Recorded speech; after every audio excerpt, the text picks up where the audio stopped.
No rumo do mundo de regeneração. O núcleo espírita é, sem dúvida, reduto de socorro de urgência e emergência para muitas vidas estioladas mediante o conforto e direções de equilíbrio que propicia de imediato, evitando desse modo emaranhamentos em situações mais perversas e complexas do que aquelas nas quais se encontram ao serem atendidas. Parte 18. Movimentação bem coordenada. Enquanto cuidávamos de alguns problemas de obsessão e correlatos, o grupo de especialistas que visitou a caverna havia conseguido mapear as furnas mais profundas e alguns abismos internos que serviam de presídio para os espíritos mais rebeldes. É muito difícil definir quanto gostaríamos de explicar como era a região em que estava a Cidade da Justiça, tais as condições físicas do lugar em que fora edificada, assim como eram os tormentos daqueles que a habitavam. Existem na Terra favelas de miséria absoluta, nas quais o ser humano chafurda com suínos, bovinos, répteis e formas de seres hediondos e outros animais no mesmo ambiente, e alimentam-se quase que mesmo do que encontram em absoluta decomposição e estado de degradação. Misturam-se dejetos com alimentos e água infectada é servida para todos os fins.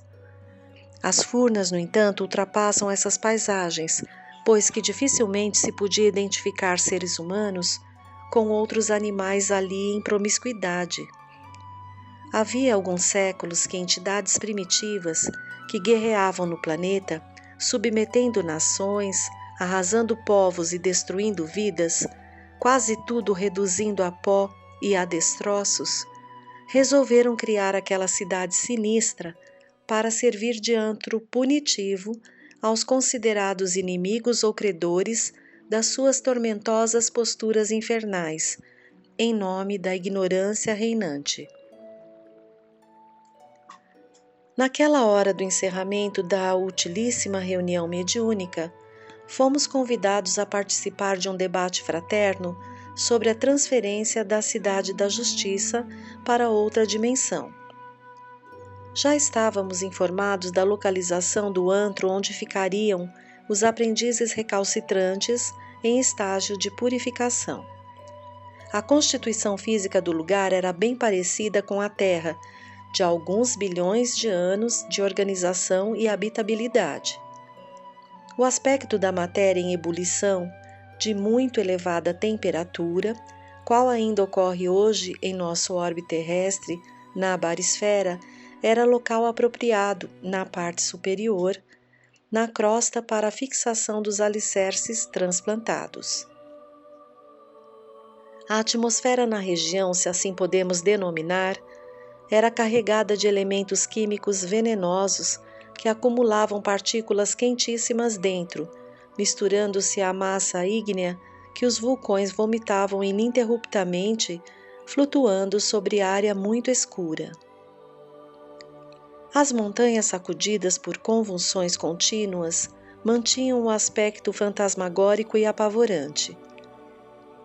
Não havia como perceber se havia na sua superfície ou entranhas a vida sob qualquer aspecto. Ventos fortes sopravam em desordem e tudo em volta conduzia a uma visão infernal. Alguns dos engenheiros que estiveram conosco na cidade apresentavam os planos em aparelhos eletrônicos. As imagens, os traçados, os contornos sem negro e os registros eram como vivos e apresentavam-se em terceira dimensão. Facultavam ver-se em profundidade o interior na realidade do conjunto. Com razão, no passado, os médiuns e sensitivos em geral, os santos e os mártires, assim como os místicos, eram conduzidos ao mundo espiritual através do desdobramento pelo sono e tomavam conhecimento da realidade que defrontavam, retornando com as ideias que se infiltraram na ignorância do povo a respeito do purgatório, hoje eliminado da Igreja de Roma, e principalmente do inferno. No sentido oposto, um e outro, igualmente em desdobramento, também visitavam as regiões felizes, a que denominavam céus, e os classificaram, conforme o cabalismo, em 7 faixas até a sublimação, o mais alto degrau da glória e da espiritualidade. O estudo e a lógica da doutrina espírita demonstraram que são educandários para os alunos terrestres após a morte do corpo. Prolongamento da vida física são frutos do pensamento coletivo dos desencarnados, que geraram pela ação da mente atormentada e culpada tais redutos, também transitórios, de purificação. A área ocupada pela planta era expressiva, e por isso mesmo a transplantação para outra localização exigia muita habilidade e cuidadosos cálculos matemáticos. Um deles, dos engenheiros, vivamente preocupado após considerações profundas e oportunas, esclareceu: iremos transferir para o novo lugar áreas muito grandes, utilizando aparelhos tipo gruas, guindastes e outros que são especialmente desenhados para esse fim, com trabalhadores todos treinados para a alteração paisagística. Tive a impressão de que lhes era familiar o empreendimento de engenharia, pois que a condensação de idioplasma dava-se passando do habitual estado de fluidez para formas visíveis e palpáveis. Referiu-se à transferência no passado próximo dos monumentos egípcios, que foram transferidos para outro lugar a fim de sobreviverem ao lago de Assuã, no Egito. Tudo foi feito com engenho e perfeição, graças aos investimentos internacionais e aos admiráveis engenheiros dedicados ao grandioso empreendimento. Outros grupos no Brasil e noutros países também se preparavam para a reunião sobre a transferência das respectivas localizações, obedecendo aos operários especializados que davam prosseguimento às exigências da lei do progresso. Definida a data da operação muito delicada, grupos técnicos fariam os seccionamentos dos imensos trechos e começariam a sua remoção, conduzindo seus habitantes, que se não dariam conta do que estavam ocorrendo, tal estado de transtorno mental e emocional de que eram vítimas. Suportes espirituais foram colocados antes do seccionamento das grandes placas, a fim de que a parte seccionada pudesse permanecer sem abalos violentos que poderiam arrebentá-las, enquanto um grupo de especialistas em meditação unia-se em um lugar próximo e se entregar-se-ia à concentração profunda, a fim de facilitar o esforço conjugado da locomoção das partes que eram possíveis de movimentar no momento. O dia 13 de maio, pela evocação da liberdade dos escravizados no Brasil, foi eleito como o inicial das operações de remoção e transporte.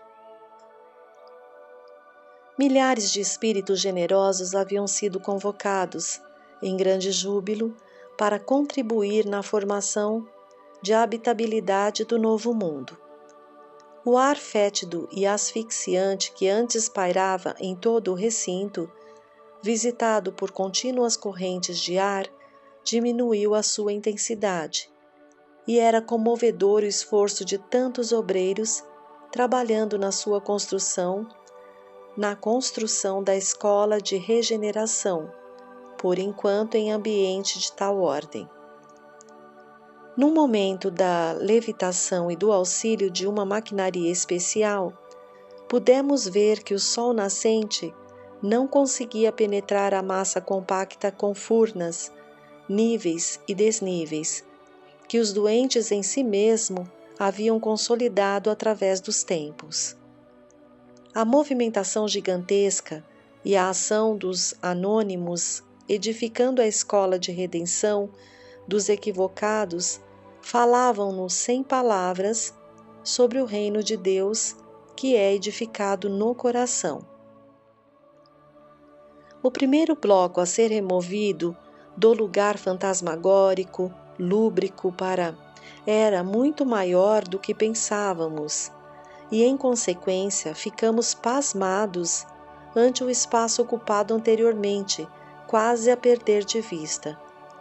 As sombras que permaneciam sobre a área onde se projetara até há pouco possuíam um aspecto asqueroso, e as bordas derramavam um líquido espesso, escuro e nauseante.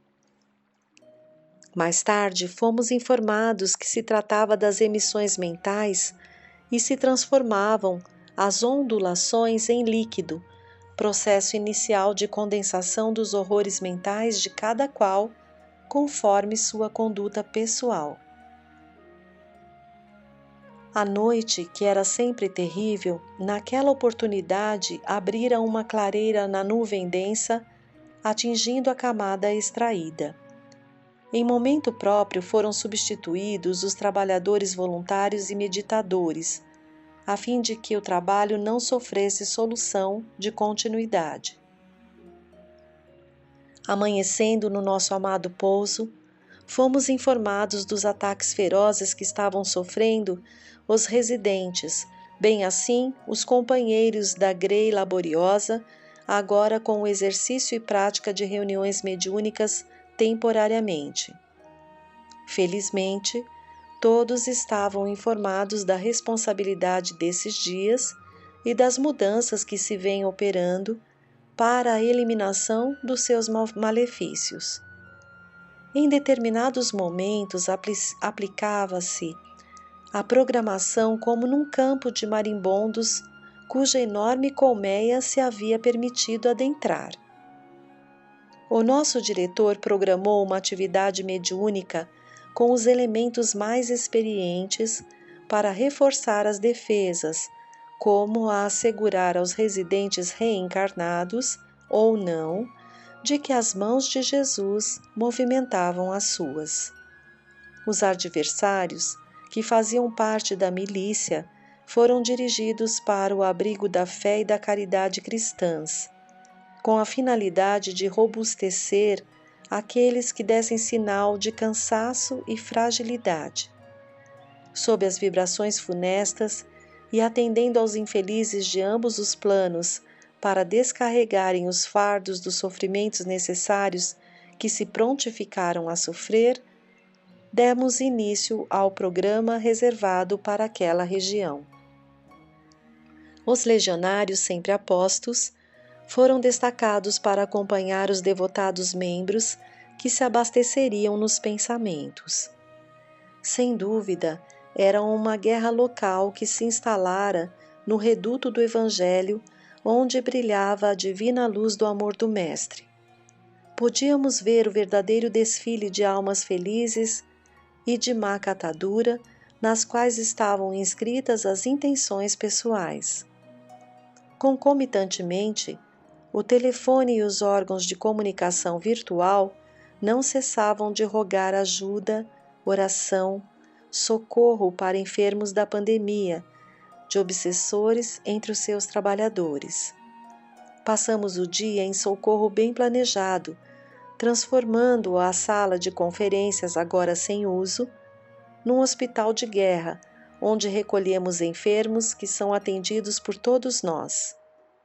Todo ideal de dignificação humana encontra opositores que às vezes tornam-se inimigos cruéis e se transformam em vítimas de espíritos maldosos que os induzem ao antagonismo e desejam destruir tudo quanto não quiseram nem querem conquistar na vilegiatura da carne.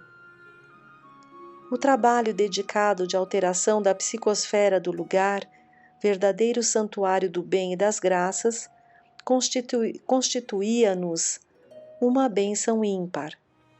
Não faltaram voluntários que passaram a ser conduzidos pelo nosso Cláudio, ou médium especializado em terapia pelos passes. Ao mesmo tempo, mantivemos contato com outros grupos encarregados de labores especiais. Muitos deles defrontavam reações severas através de difamação, de acusações publicadas nas redes sociais, em desafio para desmoralizarem médiuns, expositores e instituições.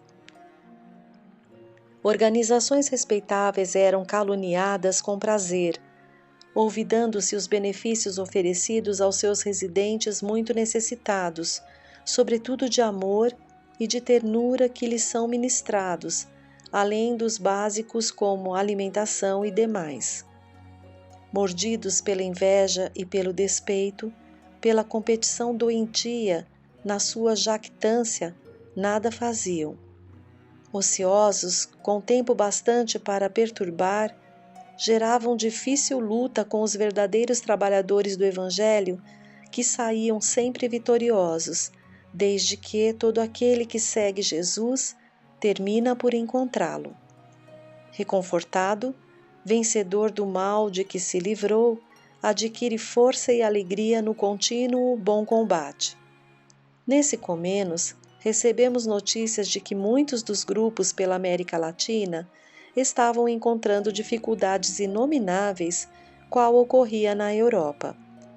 Necessitava-se de obreiros reencarnados que tivessem algumas informações da vida além da matéria, para facilitar o delicado esforço de todos que estavam empenhados na grande operação.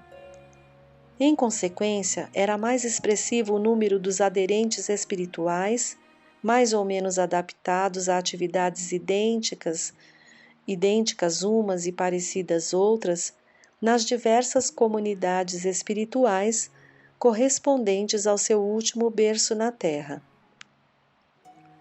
Na cidade onde nos alojávamos, tivera abençoados espiritistas nos tempos heróicos, que acenderam a chama da fé renovada no lar e entre amigos, deixando bons traços do espiritismo, sabiamente apresentado e cuja marcha não foi interrompida por ocasião da desencarnação deles.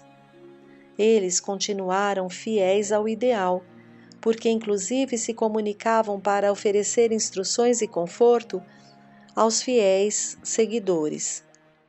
Um companheiro dedicado, por todos amado, há pouco tempo começou a apresentar a síndrome de Parkinson. E, embora auxiliado com os recursos de que se dispunha, foi piorando seu quadro que, nessa ocasião, afetara o raciocínio, conduzindo-o a delírios e perda total do raciocínio. Mais recentemente, o seu distúrbio mental levou-o a dizer que estava sendo perseguido por um dos diretores da casa. Tentou-se ajudá-lo com explicações sinceras e a medicação recomendada, porém sem segurança de recuperação da saúde. Tudo fora debalde, porque na sua piora, agora com dificuldade dos movimentos e da palavra, passava horas de rebeldia e reincidia na tese persecutória. Naqueles dias em que nos encontrávamos distantes, ele foi levado inconscientemente ao lar do confrade e fez-se instrumento de um lamentável escândalo. Depois de acalmadas as injúrias e impropérios, passou a ter momentos de lucidez e deu-se conta do que lhe estava acontecendo. Homem de caráter cristão e dedicado ao bem, deu-se conta da aflição da família do amigo e começou com a ideia de suicídio, mais de uma vez enunciada. Naquele dia, ele estava em crise grave.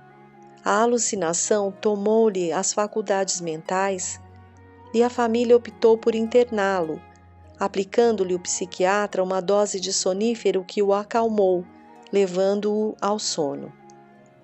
Foi solicitado ao nosso diretor um socorro específico pelos seus familiares que não ignoravam o desafio da doença, unida a uma obsessão de velha data, e padeciam muito acompanhando a desintegração da mente e do corpo do venerando familiar.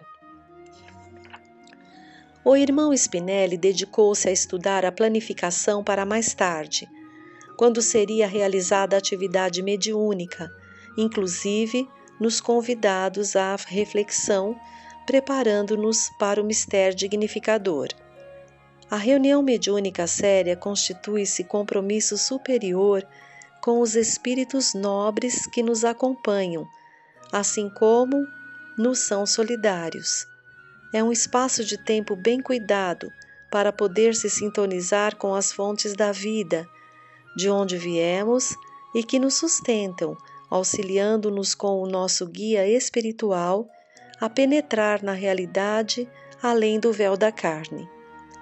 Pode-se afirmar com tranquilidade que qualquer doença, desastre, acontecimento trágico ou honoráveis conquistas no bem sempre ocorrem com a participação desses irmãos que velam por nós. E, de acordo com o nosso comportamento, temos aqueles que nos são afins, que se utilizam de nossa energia ou oferecem-nas em nome do excelso amor.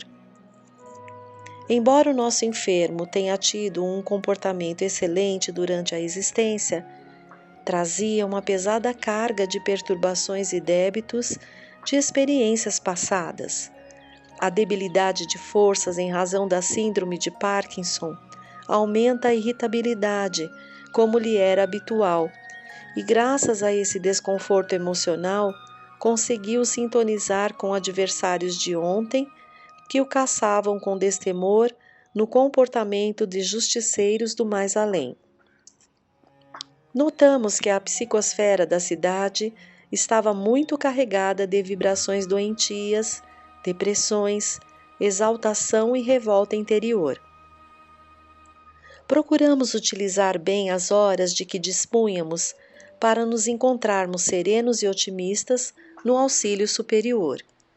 O núcleo espírita é, sem dúvida, reduto de socorro de urgência e emergência para muitas vidas estioladas mediante o conforto e direções de equilíbrio que propicia de imediato, evitando desse modo emaranhamentos em situações mais perversas e complexas do que aquelas nas quais se encontram ao serem atendidas.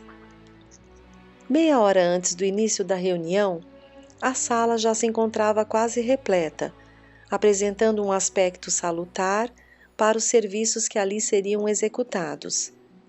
Diversos sofredores ignoravam o seu estado de desencarnados, renitentes em reclamações, expressões faciais agressivas, e os amigos espirituais que deles cuidam mantinham tranquilidade, buscando atendê-los sem fazer muito ruído.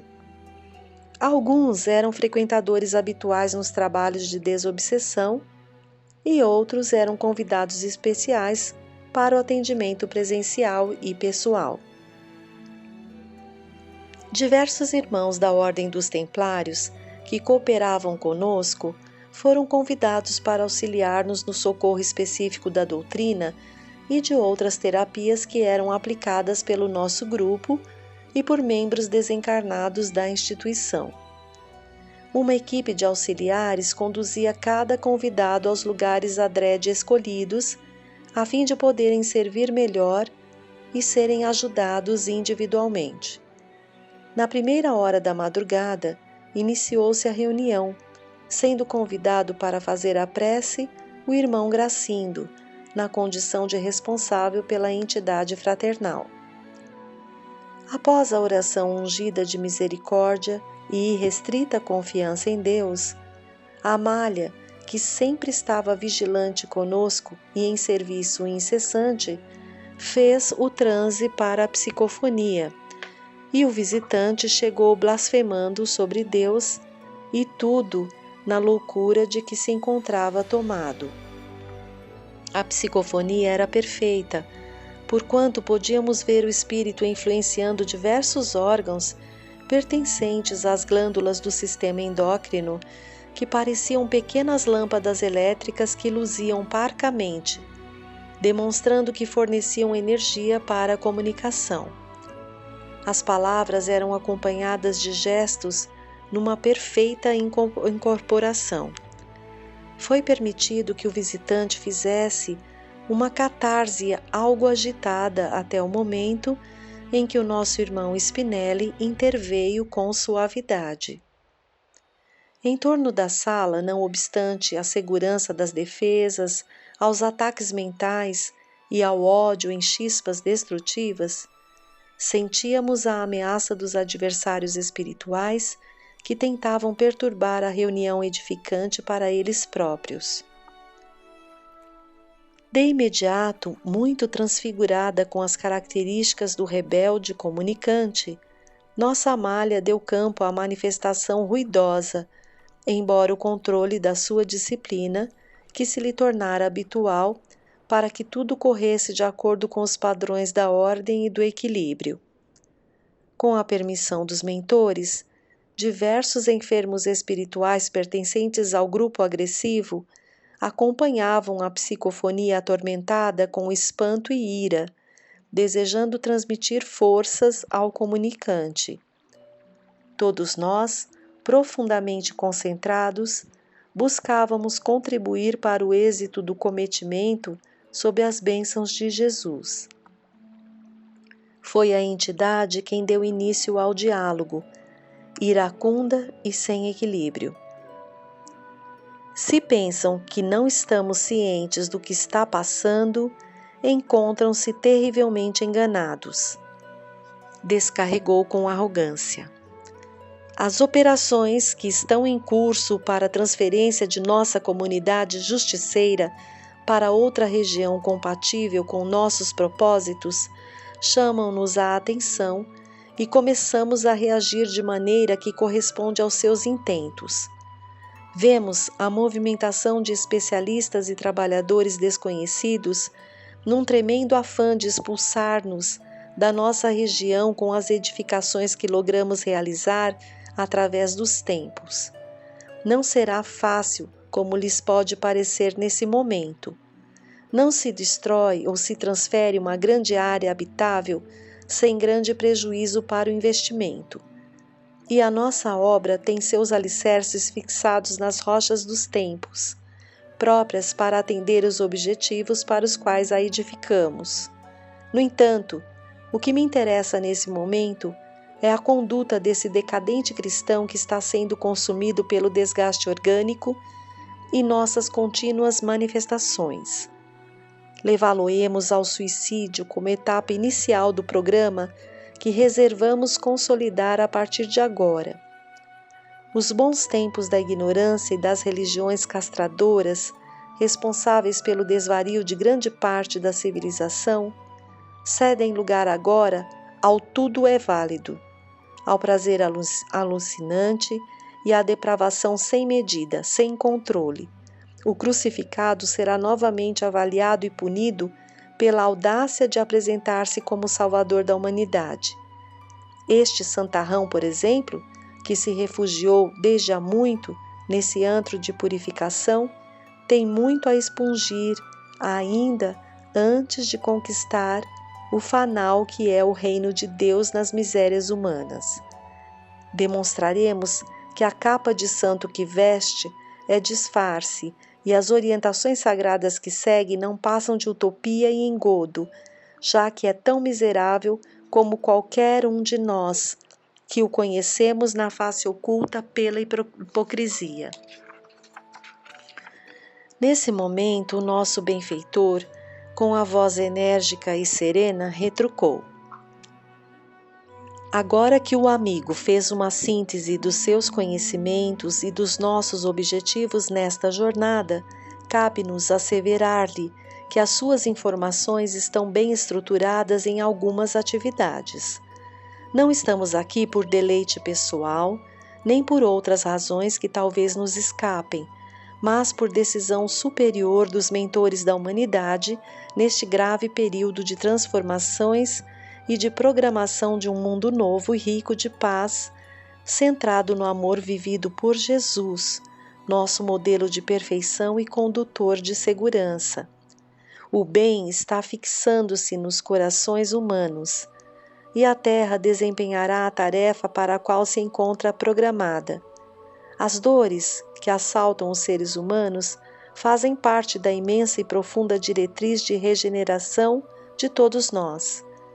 O caro amigo está reagindo sob ordens de comando extravagantes que se têm apresentado como senhores da região que tem habitado. O seu domínio, porém, chega ao término, porque está vinculado à transitoriedade do mal e dos sofrimentos de que as soberbas leis se utilizam para a depuração dos espíritos no crisol da evolução. A arrogância com que expôs as suas considerações demonstra que a ilusão que o consome já se dilui ante o sol da realidade. Nesse nosso encontro, demonstraremos que o irmão, que se utiliza da debilidade orgânica do nosso querido trabalhador do bem, nessa quadra de enfermidade, não será consumido pelo autocídio, porque a soma de benefícios que acumulou durante a atual existência é muito maior do que os males que o aturdiam e fizeram-no atrasar no cadinho redentor. Nada ocorre sem a anuência do Pai Criador, e a sua jactância é fruto da ignorância do poder do amor, que transcende as paixões do deleite carnal. O que é incontestável observarmos em nosso poder de os enfrentar nos seus domínios, qual está sucedendo. E talvez para poder convencer-se de um valor que não tinha, prosseguiu: aqui estamos vários justiceiros que vimos para o enfrentamento e estamos dispostos a produzir pânico. Observamos que o comunicante se dirigia aos companheiros que se encontravam próximos à mesa, estimulando-os a que se tentassem incorporar-se em Malvina e contaminassem os demais membros da reunião mediante um coletivo ataque com emissão de fluidos tóxicos. O irmão Spinelli mentalmente convocou Cláudio, que, utilizando-se das energias de que é possuidor, conseguia emitir sucessivas ondas de harmonia que a todos envolviam, evitando as emissões mentais de rancor e violência chegassem a alcançar os presentes assinalados. Quando outros espíritos se somaram aos que se encontravam no esforço mental de emitir pensamentos e vibrações deletérios, Eurípides, em recolhimento profundo, começou a orar com voz doce e compassiva, ocorrendo um fenômeno comovedor. Pétalas de rosas perfumadas começaram a cair suavemente e se desmanchavam ao tocar-nos. A claridade que se fez permitia que víssemos grupos de espíritos rebeldes devassos, além dos limites da sala, confundindo-se com as criaturas humanas em desdobramento, que se debatiam nos conflitos emocionais e nos desejos infrenes das paixões sensuais. Em verdadeira alucinação, louvavam nomes de líderes terrestres que se lhes submetiam e divulgavam as aberrações. Cantavam, em deboche ruidoso, músicas de exaltação do sexo vil, ao infanticídio, ao suicídio, ao enfrentamento às leis e à união de pais com filhos, irmãos, familiares, numa promiscuidade insuportável. A lascívia e a degradação dos costumes faziam parte do novo comportamento da sociedade sem qualquer limite. A pedofilia exaltava o prazer da violência e a agressividade gerava um verdadeiro caos entre eles na bacanal irreprimível. Os espíritos do mesmo naipe moral que se encontravam na reunião, podendo ver o que se passava além da sala, desejaram acompanhar a burlesca brutalidade, perceberam um estranho estado vocal que lhes não permitia enunciar qualquer palavra ou movimentar-se ao ritmo dos berros e gestos da mais baixa devassidão. Encontrávamo-nos em um cenário estranho, onde se confrontavam os bons sentimentos e a baixeza selvajada desafiando tudo, e os espectros que a exerciam tinham as mais torpes expressões, transformados em seres primários que pareciam brotar do chão. A voz dúlcida de Eurípides cresceu e alcançou a multidão através das barreiras vibratórias que os separavam, conclamando todos ao despertar, ao renascer dos destroços e deformidades da aparência humana.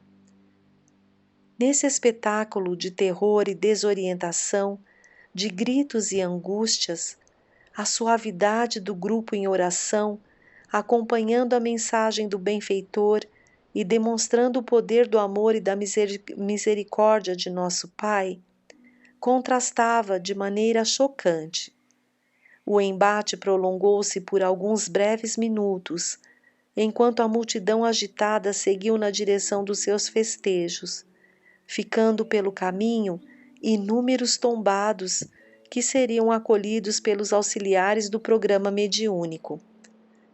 A ordem permaneceu, e lentamente voltamos ao espaço único da sala mediúnica, em ordem e com grande movimentação de socorro aos necessitados que se deixaram amparar.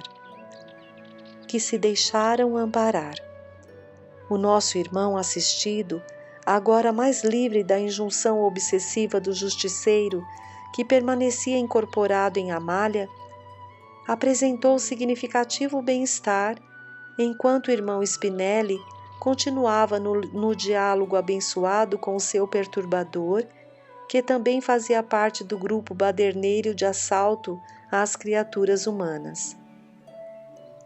Vencido pela clareza da verdade e lógica dos conceitos emitidos pelo mentor, o inimigo do bem derreou numa espécie de desmaio providencial, sendo retirado do campo mediúnico.